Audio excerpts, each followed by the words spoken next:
Welcome back to part 2 of this episode. Everybody is of the view that because there's so much money involved, it is very difficult to redeem money from a PMS. And in fact, we all know that we are not a portfolio that churns constantly or that we don't touch the investments unless and absolutely necessary, right?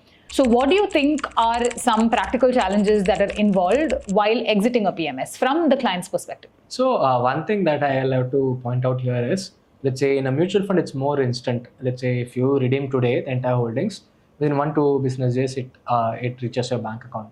But here, as it's a customized pool of portfolios that we are running, and it's specifically for the investors to avoid any major movement in, let's say, any price, what we generally do is, SEBI also has a mandate that if the investor is also wanting to liquidate their portfolio, within 30 days window, we have to liquidate the portfolio and credit amount back to the registered source account.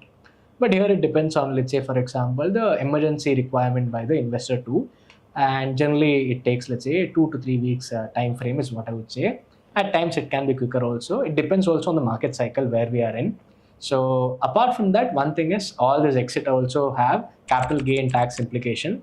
Apart from that, few of our portfolios that we run specifically have few exit loads for the initial 3 years. So you have to be very mindful on the capital gain implications, exit loads, and so on. So based on, let's say, the redemption requirement, the team will be doing the needful.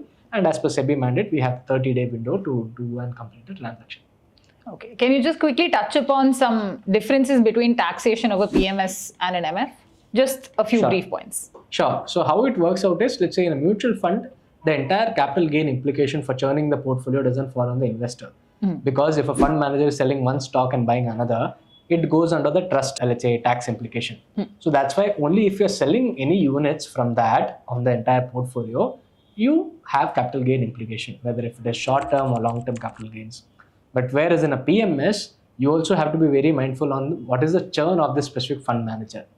And in that case, let's say for short-term, it's going to be direct tax implication for you if I buy and sell a security within 1 year's time frame. Or let's say if I sell a security above 1 year's time frame, it's going to be long-term capital gain implication for you.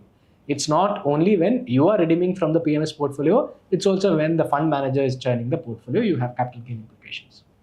Okay. That's a, I think, very informative part that I think every investor needs to be aware of. Just a few last questions. This brings me to the fact that there are so many options available right now. You know, there's AIFs, there's SIFs in play. What sort of due diligence do you think the investor must do before they pick between a PMS, AIF, SIF, or various other alternatives that are available? So I would say, let's say AIF and SIFs are very interesting space. As you are part of the strategy team, we know that this is something interesting, and we might, let's say, for example, review it, but we are not currently on the edge to start investing in that space. To simplify it, how to select, let's say, a specific PMS portfolio, I would say these are a few metrics that I would actually put out. So one thing is the investment philosophy. If you're going to commit your capital with a fund manager, you need to be on the same page, understand their style of investing and the philosophy of where they are going to invest or deploy the capital, because it's not just a, let's say, one initial capital that you are providing and forgetting about it. It's a long-term wealth creation and long-term partnership with that fund management team. Second is, let's say, if I was the investor trying to invest in a PMS, I would, let's say, not just see the last 5 years, 6 years performance and then invest in a product, because that might be misleading or, let's say, not a proper indication of the portfolio performance. I would like to know the proper return expectation that I would set from the portfolio before engaging in a product.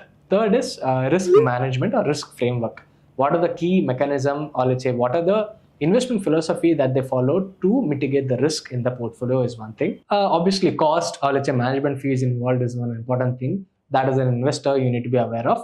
Apart from management fees, there are other charges like custodial charges. And lastly, the suitability. Does it match my style of investing or my temperament? Then that is the last final check I would do. So in short, I would say, as I rightly said, PMS is a partnership. You need to be comfortable with the style of investing, and then, let's say, the wealth creation will take the own path. That's great. I think this is a framework that all of us also need to start using while selecting any investment approach. Just a last question that will pick your brain, Vinayak. since you've been in the system for a while, what is that one piece of advice that you would give to any new or, say, a young investor today? So everything else like product strategies, research, and all are very important. But I would say discipline, or let's say consistent contribution, is very important at right time currently. Because as an let's say investor myself, 3 years, 4 years back, I thought after let's say saving or earning a big paycheck, I'll start investing heavily. But as and how the time goes in and as your age increases, your responsibilities will increases, and your let's say family spending also is going to increase. So it's very ideal to start saving at a younger age, because that habit is going to stick for the long term. Even if you're, let's say, having 100 rupees as an income, try to save 30 to 40% of that as a starting step. So that even if you earn 500 rupees, still you will follow the 30 to 40% as a key benchmark. So that would be asset. Stay tuned as we come to you with more such episodes. Thank you.